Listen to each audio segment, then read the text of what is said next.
Hey, it's Chronologically Gaming, the only channel that's perpetually retro because we're playing every video game in order of release. Starting all the way back in September 1971, we have seen it all. These are the newest video games of the beginning of November 1982.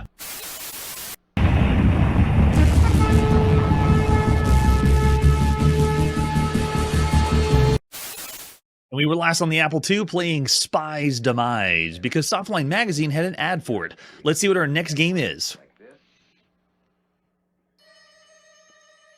All right, kicking off with our next game, it is Spy Daisakusen on the NEC PC-8801 home computer.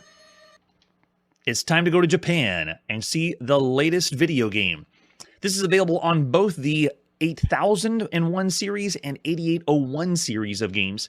This front of the box is very, very well done. While it's not a high quality scan, I mean, they boast it's a role-playing adventure game. I mean, you got to check this out. And it looks exactly like, he actually looks like Mr. Phelps from Mission Impossible, because this is the very first time we've played a video game that is taking an homage from Mission Impossible, but not just calling the game Mission Impossible. We played, adventure games that are titled Mission Impossible and Secret Mission, or games that plays as spies, but never where it's actually the TV show Mission Impossible, but it's not real. It's not licensed or anything because, we're in Japan.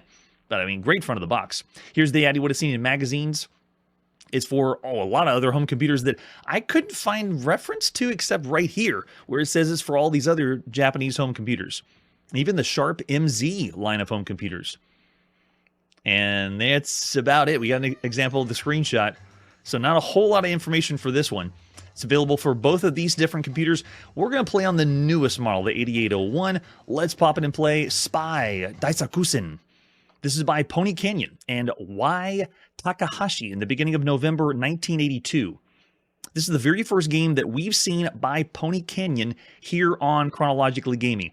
And trust me, it is not going to be the last. There's a lot of games that Pony Canyon has done. This is the sixth game that we played for the NEC PC-8801 or 8001 series. And look, the game's going to randomize because we got a little role-playing elements in here. Let's push return, randomize it up. And they still say role-playing adventure game. And there it is, programmed by Y. Takahashi. It's possible this was Yukihiro Takahashi, but I can't confirm that. We'll just keep it as Y. Takahashi like it says down here in the bottom.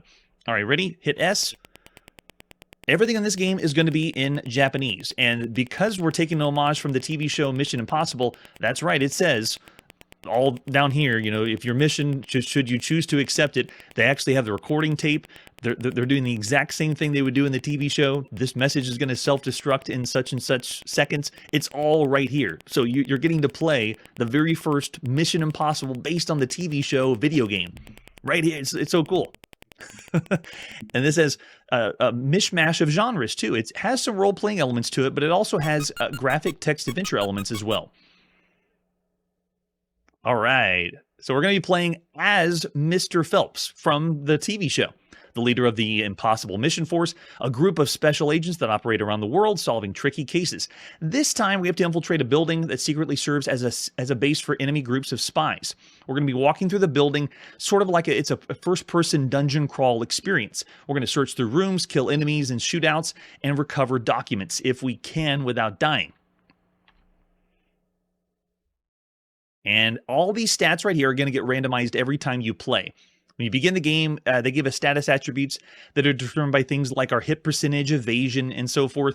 At the very, very near the top, the main bar, the blue one at 16, is our physical strength. That's one of the most important ones that you have to look for. So I actually like that we got a really high percentage of physical strength, but you'll have to use a translation because as far as I know, this game was only available in Japan, only for these home computers, has not been translated or at least fan translated. If you got one or you know about one, let me know. We might replay it on the show. In the meantime, we'll just do our either Google Translate or rough translation if possible. I know. I wish there was speech. To my knowledge, Curtis, it plays a fake cassette tape and just has the bleeps and bloops, but I don't think they actually have talking. It'd be great if they used the cassette tape and actually had people from the TV show talk to us. All right, here we go. We got our stats. Nice. Now, at the beginning of the game gives us all these stats, but we have to make sure we are buying enough items to carry in the game. So we equip ourselves with a number of different things like weapons, spy equipment, bombs, and so forth. So from this screen, I gotta have a gun. I'm a spy. So let's go with 4. That'll be a P-38. And then it asks us how many we want. They have 2 available. I'll take 1. I only need 1 gun. And this reminds me of when we did inventory systems on other adventure games back on the Apple II and other home computers in early 80s, 1980, 1981. We go through this menu system. This is the first time we've seen anything like this in Japan. Up to this point, we played a game called Omotasando Adventure, which was a straight text adventure game on Japanese home computers. One of the very first you could play. This one is a lot more involved. All right, so besides the gun, we also need to buy a suitcase. You have to have a suitcase before, or you won't be able to finish the mission at all. So they don't even provide you that. All right, so let's take a suitcase. We only need 1 of those. And then we also have to have a document recovery kit. It's a must-have or we can't finish the game. So we'll take 1 of those. Number 11. I'll take that one. And you know what? It's Mission Impossible. Let's take a disguise kit. No, not that. Go back. And I'll take 1 of those. You know, so we can go in and out of disguises and put masks on our face and so forth. No, Brad, I am not. I'm going by memory. There's a great walkthrough that I checked out before doing this live stream. And I'm going to include that link down below of someone else playing it. They're going to get further than we did in the game because the game is random. There's sometimes that you can be locked in not be able to finish the game. It's also very difficult because you're going to be firing off your shots, quote unquote, and it's random if you hit a target and if you kill them. All right, we also need some ammo, so let's get some of that. I'll take 12 bullets, please.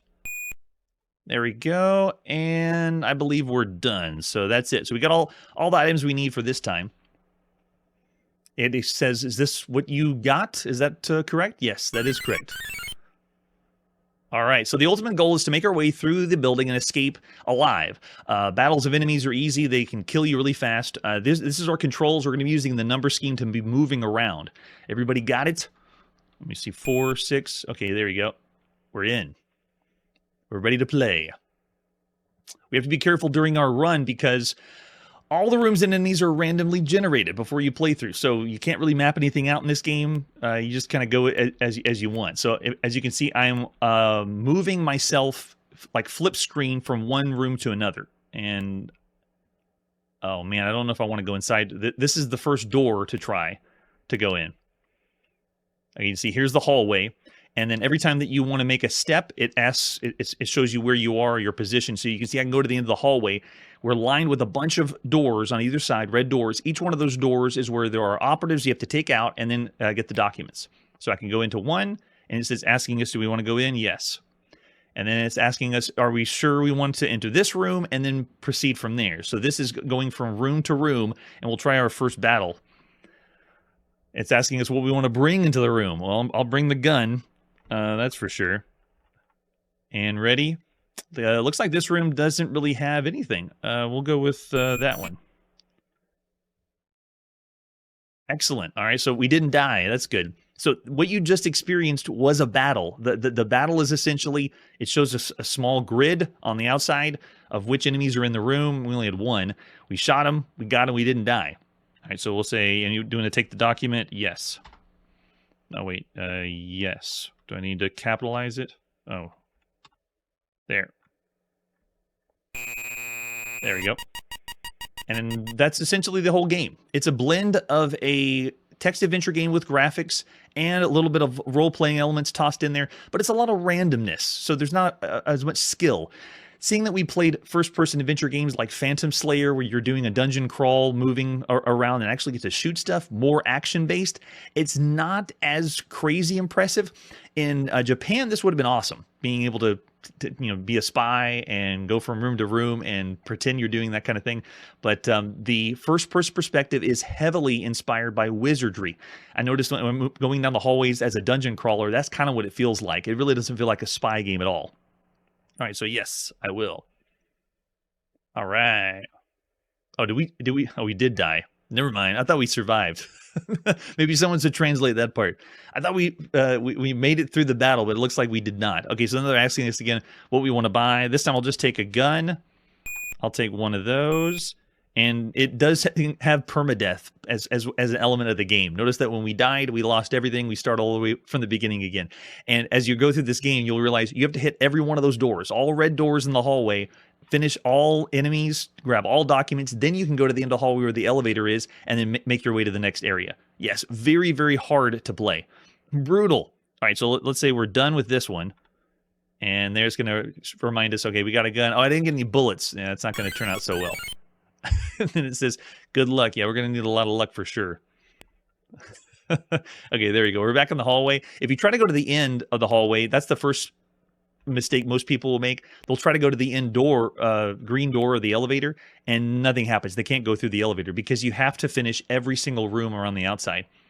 All right, so we got 6 floors in this game, 10 rooms in each floor. Depending on our performance and how well we do, we'll get points for accomplishing our goal, making out of the building alive. And then I believe there's another recording at the end of us being a good enough spy or playing well enough. But it has lots of elements that are new for Japanese home computers.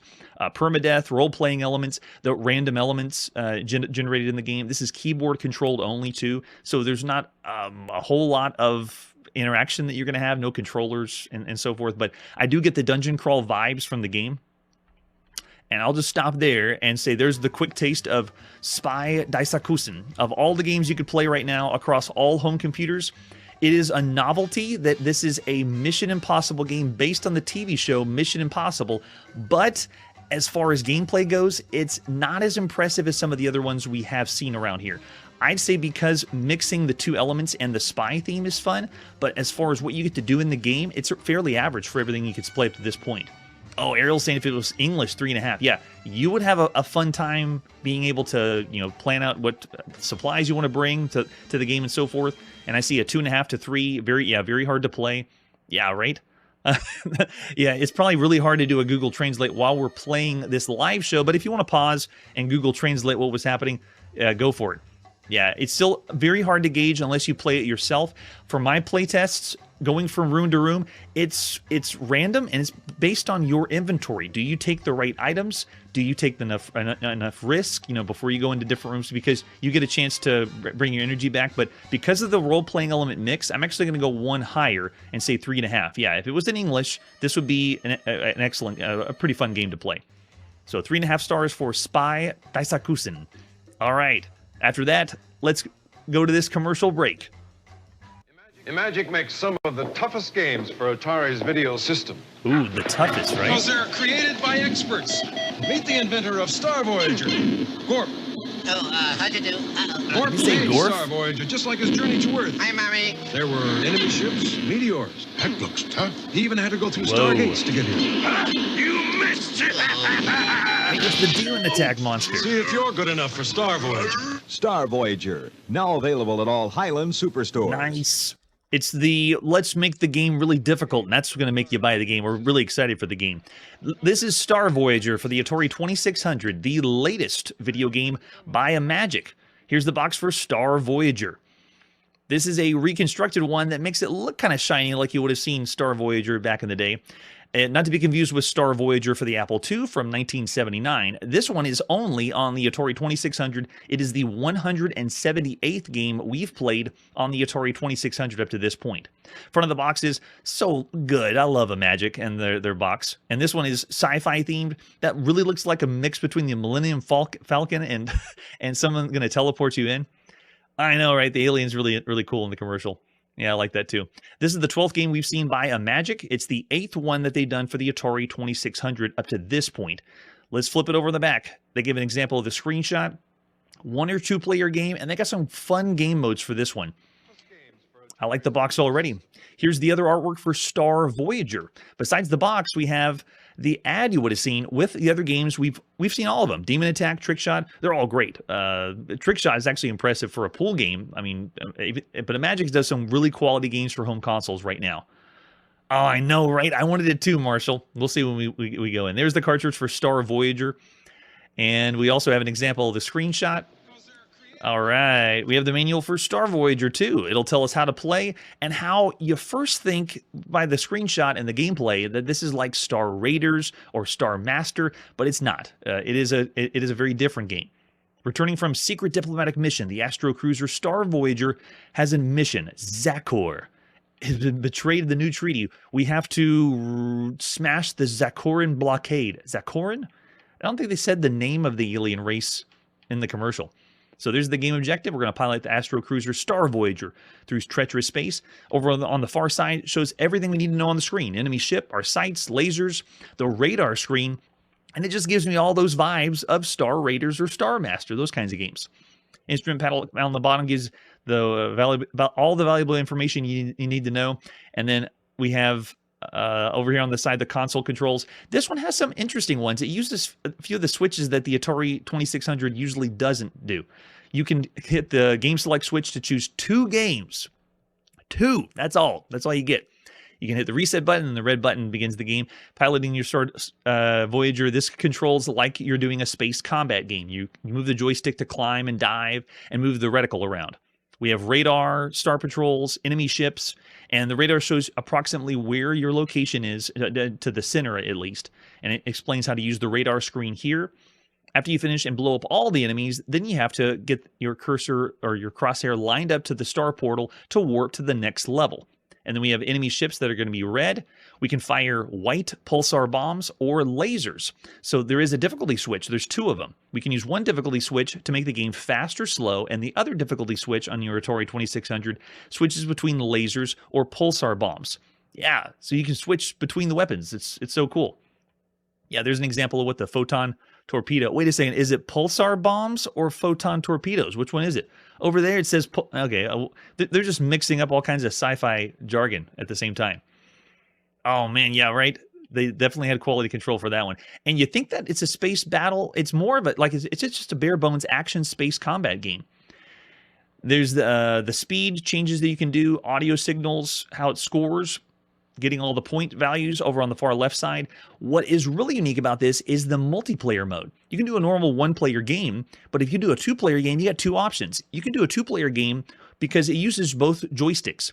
If you are using one joystick and as a 1-player game, then when you push the red button on your joystick, it fires lasers. And then the other joystick, when you push the red button, fires photon torpedoes. So if you play with 2 people, someone could be controlling the other joystick and then flipping the weapon switch. So they could be the weapons officer, doing all the weapons while you're moving the crosshair around. The other idea is you can do the 2-player game, the other game mode, where you play as the normal ship, but your other player gets to be the opponent. They get to fly the enemy ships around. Great idea. And then you can also do a training mode, which is a cool idea. You do the 2-player mode and just don't have a second player there. So all the enemy ships are sitting ducks. Then it has some great tactical tips for us. Imagic did an excellent job yet again with the manual, explaining what the game is, talking about what the game's about. Nice. We got a few versions, CCE in Brazil, PAL regions as well. We're going to play the very first one. This is Star Voyager by Bob Smith and Imagic in the beginning of November 1982. There it is. Look, it's already flying and makes you feel like you're playing Star Raiders. So Bob Smith, this is the fourth game we've seen by Bob Smith after Video Pinball, Sleazy Adventure, and the really good one, Riddle of the Sphinx. That one is fantastic. So it's let's just go right into the game. Let's do the first player mode. I'm going to get both joysticks plugged in so I can shoot off both photon torpedoes and lasers at the same time. So we reset. Actually, if I show you, there's the radar down at the bottom of the screen. And if I have game modes 1 and game modes 2, I don't have a second person to really play against me, but we'll do game mode 1, hit reset, and then we are in. I'm following the radar at the bottom. Got photon torpedoes here. If I flip my difficulty switch on the right side, then I can make it lasers. Lasers use a lot more energy though, but you can see how fast they are. You want to be able to blow up every ship, get it in your sights. Yeah, very satisfying. You hear that tone, and that means it's time to warp. So we have to get the warp within our sights. I'll keep flying toward it. Nope, come here. There it is. Oh, I almost had the warp. Let me see if I can get this guy. Oh, no, we need to switch. And we already died because we ran out of energy. So while this game plays like what you'd expect it to be Star Raiders or Star Master, it actually is just straight action space combat. You're just flying through space, destroying the enemies. When you do, then you fly through the warp, then you continue to the next level, more enemies, and just keep repeating. How long can you last? There is no way to switch between the quadrants you're playing as. Let me switch to these and use less energy. But you have to really kind of time your shot to make it work. Cool effect, though. It uses less energy, but it's harder to aim and get the enemy to hit those. Great. And if I want to flip the other difficulty switch, I can speed this sucker up. At will, let's just warp and go faster. Oh, I guess I got, yeah, there it is. Slow it down. And the other white shots that we see are the enemy shots. There we go. Awesome. Yeah. Yeah, you can tell, too, Psychosis, it's done very, very well. And it still feels very, very good as a space combat game. It just doesn't have the strategy elements that you would have expected from other games at the time, and it doesn't have as much depth. And there's our other death, right? Yeah. Can we? Oh, we can still fly. Yeah, go, go, go. Get me over there.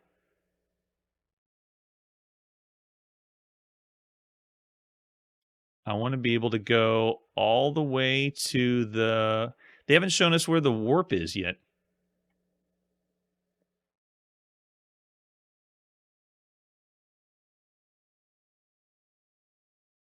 I'm just flying around, but it still has a great feel to the controls.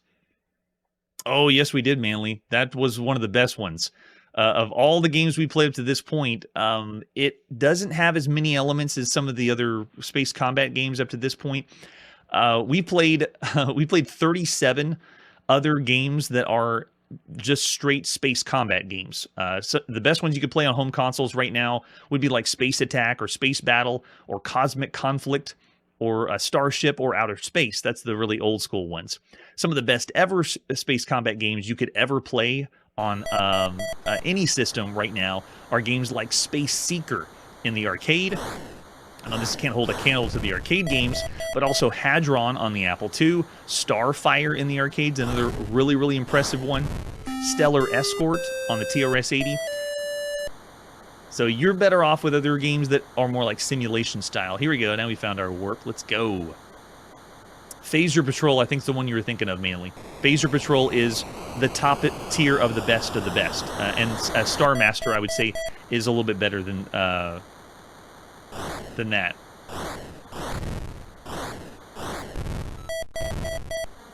Oh, I want to be able to blow them up. So we went to the next stage, but it's just straight space combat. And some people could prefer this to Star Raiders or the other games that have the strategy elements, because there's no reason to fly to different quadrants of space. It's just blow people up from the cockpit. I like that when you die. It's quaint. Also, if you're not a fan of the Star Trek variant style games, then you wouldn't get a whole lot out of this one. But then again, if you're just wanting straight action and just fly around and shoot things, it's great. It plays well. But even then, when we include all the games right now on home consoles, Phaser Patrol, in my opinion, is the best of the best. Even the space combat style, from the first-person perspective, it does a great job. Yeah, and there's the space warp tunnels that we're talking about. I'm still missing them? Whoa!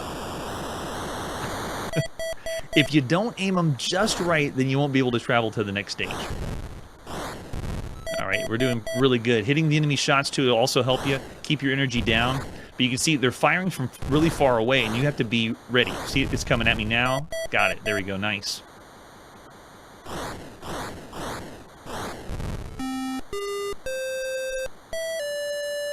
There's another one. Got it. And you gotta make sure you line it up just the way it's right in the center of it.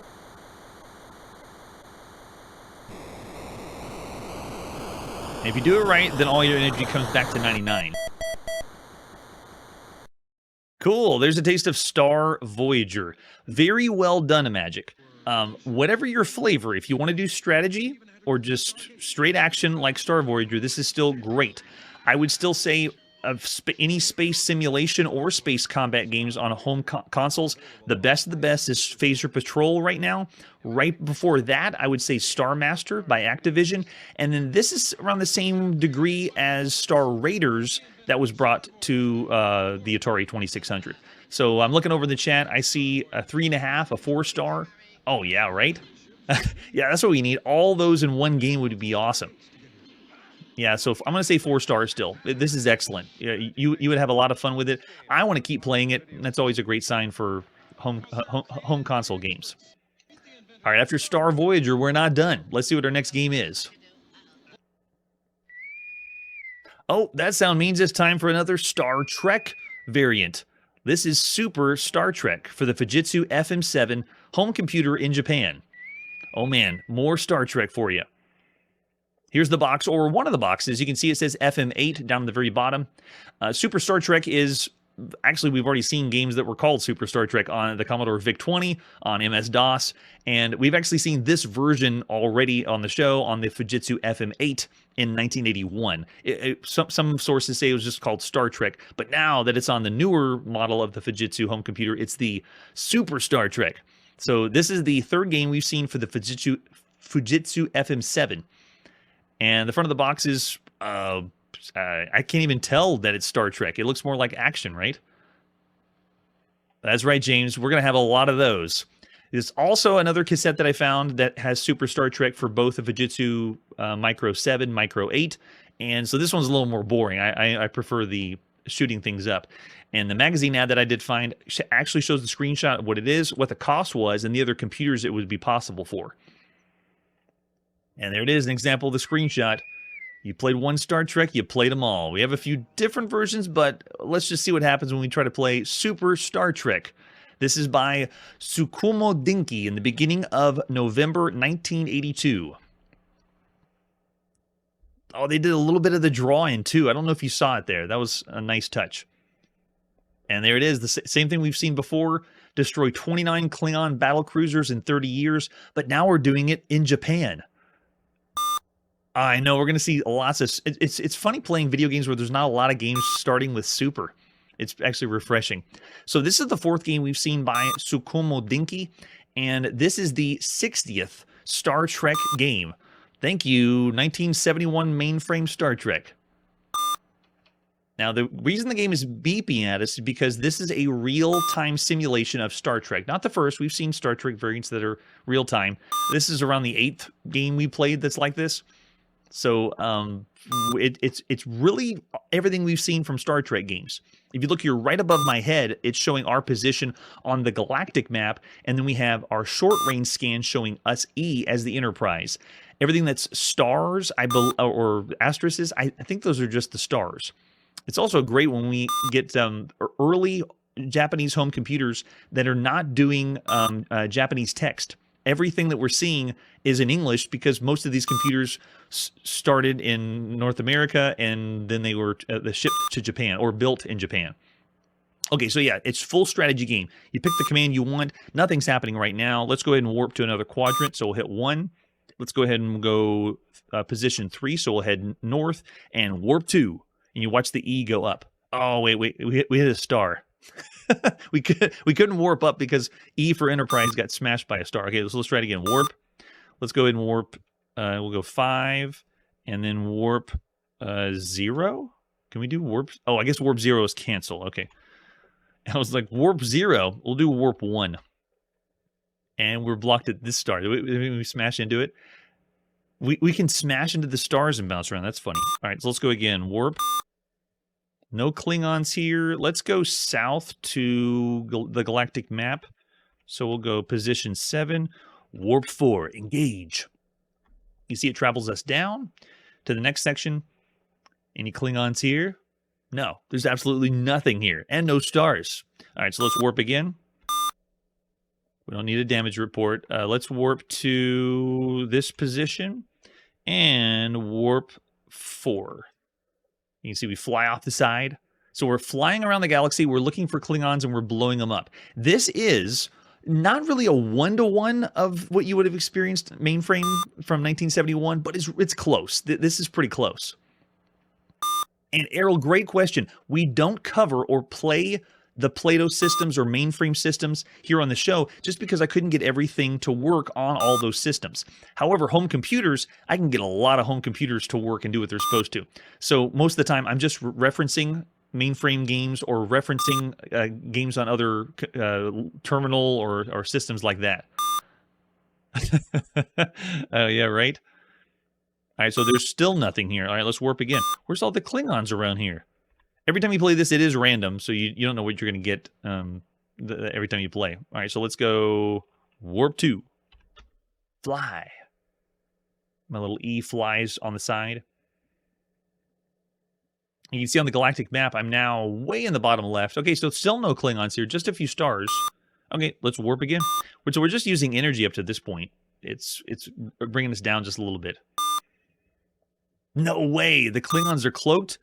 It's not very accurate to Star Trek. That's the Romulans that can cloak themselves. We have to get close enough, and then the Klingons come. We should be able to see them. Oh my gosh, I can't believe we have to play against cloaked Klingons. It's terrible. And I hope we didn't get any damage flying into stars. All right, let's keep going up. I'll just smash into this star.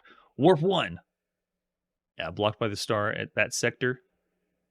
It is very much like we're playing the strategy games we've seen. These are the Star Trek games. And we're going to be seeing them all. I really wanted to hit a Klingon, though. Obviously, we're playing like with ASCII or text characters for the graphics, and whenever you do attacks, it's not going to really show that much. We played some really good Star Trek games up to this point. This one is not very impressive. All right, let's go with warp. Let's head to the right and engage. Oh, really, Curtis? Well, because it's super Star Trek.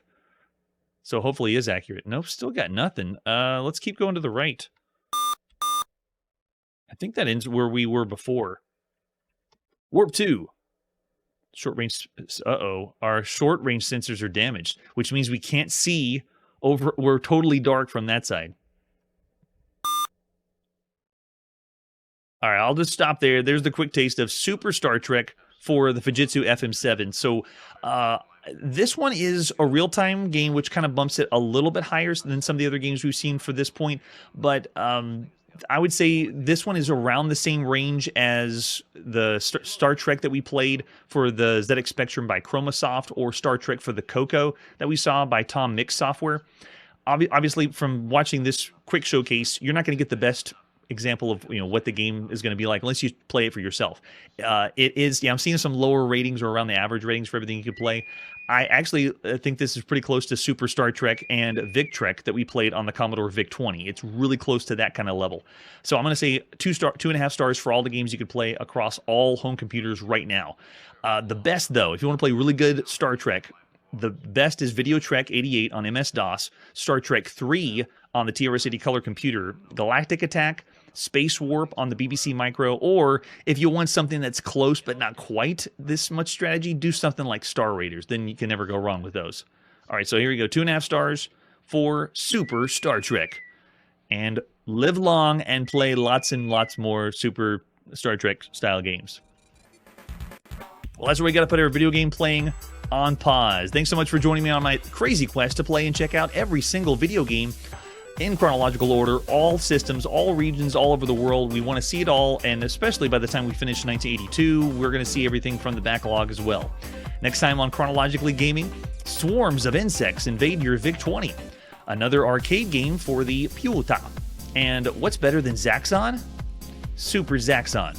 That's it for today, and like I always say, I think I'm learning Japanese. Hey everybody, thanks for checking out the channel and joining me on my quest to play every single video game in order of release. We'll be streaming live every weekday at 9 p.m. Central, so join us and let us know if we missed any games along the way. This video would not be possible without Launchbox, RetroArch, and MAME. Tell all your friends there's some crazy guy named Chronologically Gaming trying to play every single video game. We have links down below that'll send you to places like our Discord and Patreon, and one that says all the video games we've ever played. If you go there, it's a list of everything, and you can click right to the game you want to see. Chronologically Gaming is the name to look for. We are perpetually retro, and we will catch you next time.